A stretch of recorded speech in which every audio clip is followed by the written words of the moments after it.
Bonjour, bonjour, bonjour à tous. Bonjour, bonjour, comment allez-vous? Bienvenue à l'heure du conte virtuel avec moi, Madame Kayla. Cette semaine, mon thème est celui d'être malade et là, par la suite prendre soin de un et l'autre parce que des fois, c'est vrai, quand on est malade, on aime ça que quelqu'un prenne soin de nous. Donc, même chose que d'habitude, des livres, j'ai une petite comptine, mon tableau de feutre, tout à propos de pas se sentir nos meilleurs, mais là, par la suite, se rétablir. Donc, je vais commencer avec mon tableau de feutre. Et ceci est Teddy. Et Teddy est malade.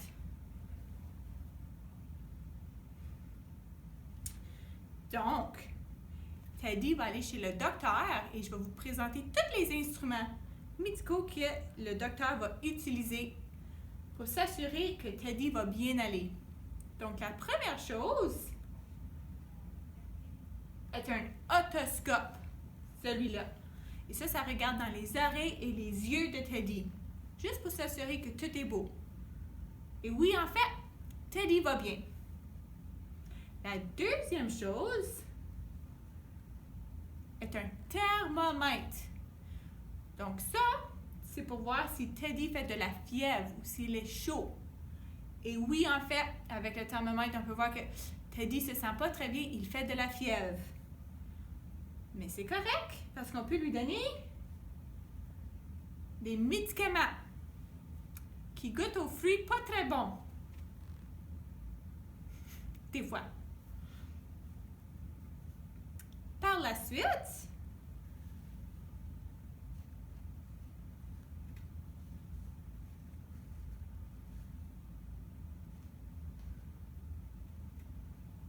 nous avons cet instrument ici, c'est un stéthoscope.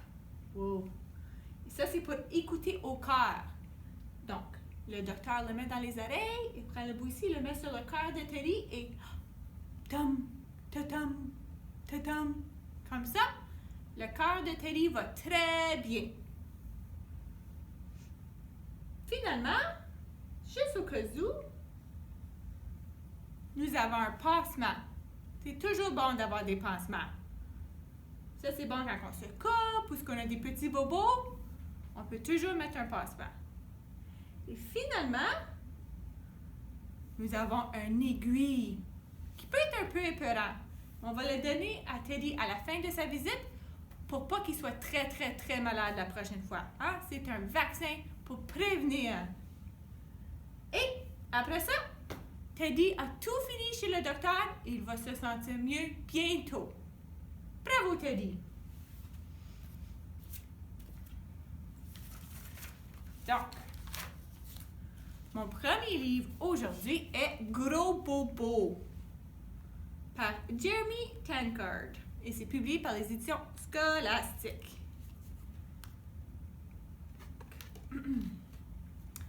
Oiseau et Raton Laveur jouent à la balle. Ils s'amusent bien, mais soudain, Oiseau reçoit un gros coup sur la tête. Aïe! Ça fait très, très mal! Gérit Oiseau. Il se met à pleurer. Oh non! J'ai blessé Oiseau! S'exclame Raton Laveur. Attends, je sais comment te réconforter. Raton Laveur donne un bisou à Oiseau sur son bobo. Mais Oiseau continue à pleurer. Ça fait toujours mal. Oh, je suis désolée, dit Raton Laveur. Allons voir si Lapin sait ce qu'il faut faire.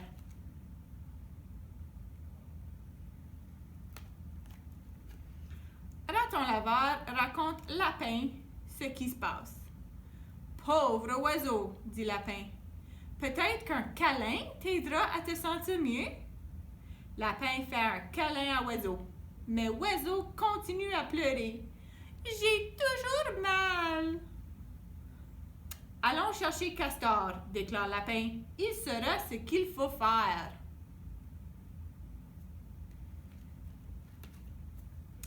Tu as besoin d'un biscuit. Tout s'arrange avec un biscuit, affirme Castor. Et il donne un biscuit à Oiseau. Oiseau se met à pleurer encore plus fort. Je me sens tout étourdi. Allons demander à Mouton ce qu'il faut faire, dit Castor. Il a toujours de bonnes idées.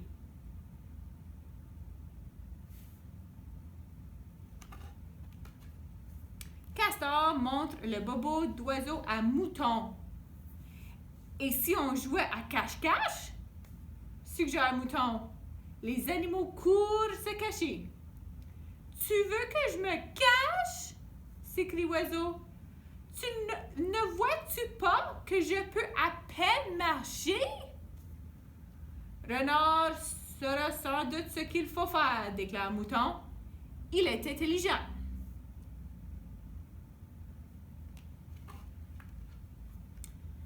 Oiseau a reçu une balle sur la tête, explique Mouton à Renard. Il a vraiment mal. Tu as besoin d'un pansement, répond Renard. Il disparaît dans sa tanière et en ressort aussitôt. Les pansements guérissent tous les bobos. Renard met un pansement sur la bosse d'Oiseau.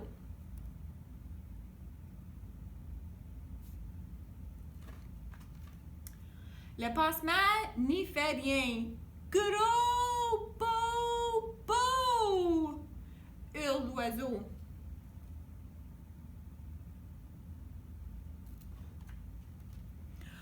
Gros bobo! On a tout essayé, s'écrient tous les amis d'Oiseau en pleurant.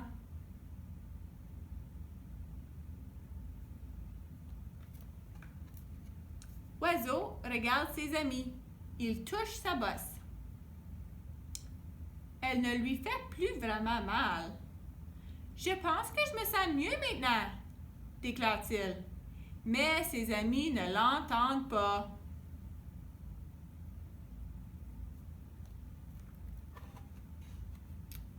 J'ai dit que je me sentais mieux maintenant, hurle l'oiseau.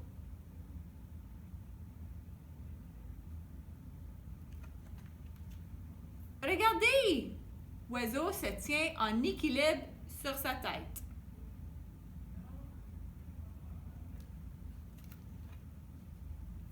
Tu es vraiment drôle, Oiseau, s'écrient les animaux. Ils rient et se tiennent en équilibre sur la tête eux aussi. Venez, dit Oiseau, allons jouer à la balle.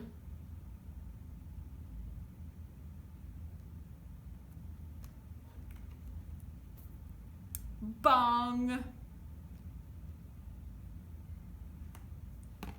La fin. Donc, maintenant, j'ai une petite comptine et c'est j'ai un rhume. Donc, j'ai un rhume. Mon nez ne peut pas sentir. Mes yeux sont rouges. Je me sens pas très bien. Je vais donc boire mon jus et aller au lit jusqu'à temps que mon nez se sente mieux et ma tête aussi.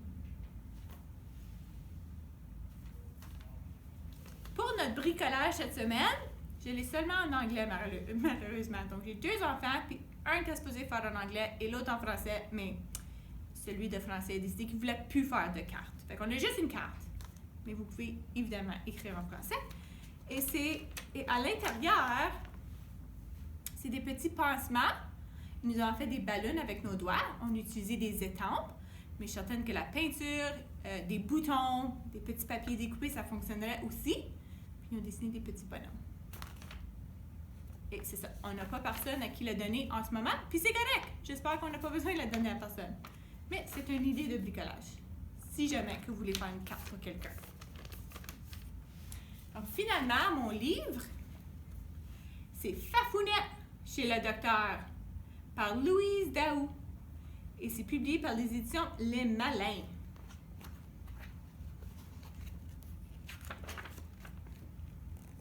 Aujourd'hui, notre super-héros Fafounet va chez le médecin, la docteure Boubou. pour découvrir s'il a grandi depuis sa dernière visite d'il y a 6 mois.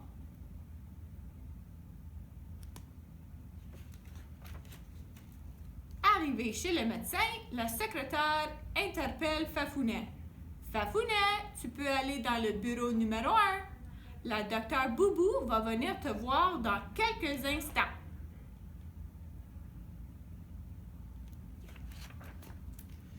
Fafounet se dirige vers le bureau du médecin, ouvre la porte et découvre avec enthousiasme une panoplie d'objets intrigants.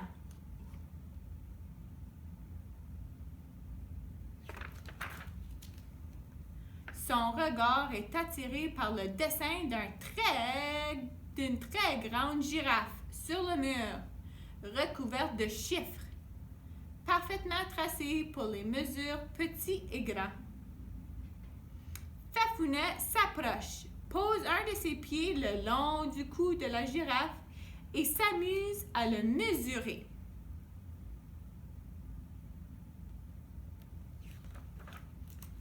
Puis, intrigué, il se dirige vers le microscope et regarde à travers l'objectif. Se dit-il, il n'y a pas d'image.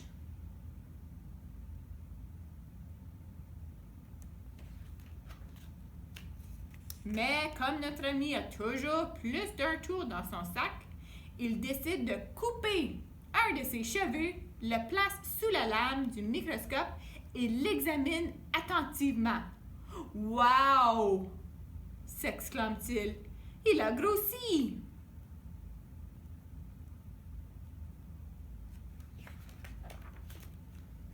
Puis, il met la lampe sur son front, les lunettes de la doctoresse sur son nez, le stéthoscope à ses oreilles, le thermomètre dans sa main et ausculte le petit cœur de son toutou préféré, Baleineau. « Tout va bien, dit Fafounet. Tu es en parfaite santé, Baleineau. »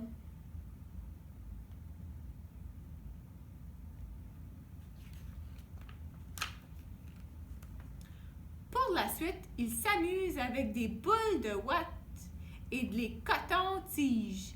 Il en met dans son nez, ses oreilles et sous son chandail. Il se regarde ensuite dans le miroir et éclate de rire.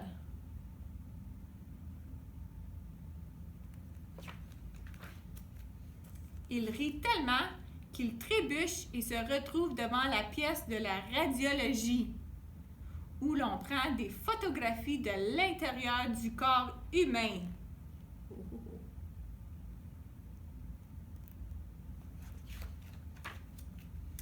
Amusé, il prend des radiographies de sa bouche, de son nez, de sa main, de son pied et de ses faufounes, quand tout à coup, il entend une voix qui l'appelle.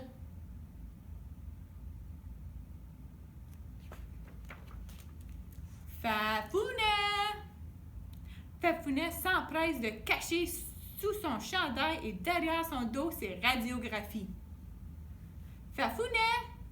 Dit enfin la secrétaire. La docteure Boubou ne pourra pas te voir aujourd'hui. Elle doit se rendre à l'hôpital pour une urgence.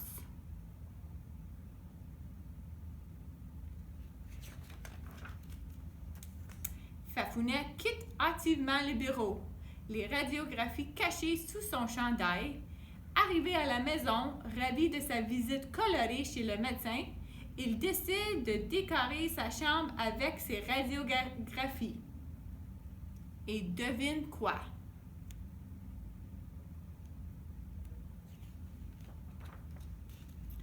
Il a même une radiographie de son baleineau adoré.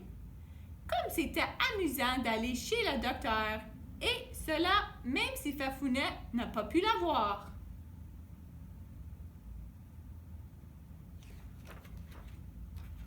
Les radiographies de Fafounet. Les poumons, son bedon, ses faufounes, sa main, son pied, son oreille, ses pattes, son nez, son cou, son gros orteil, ses dents et sa queue.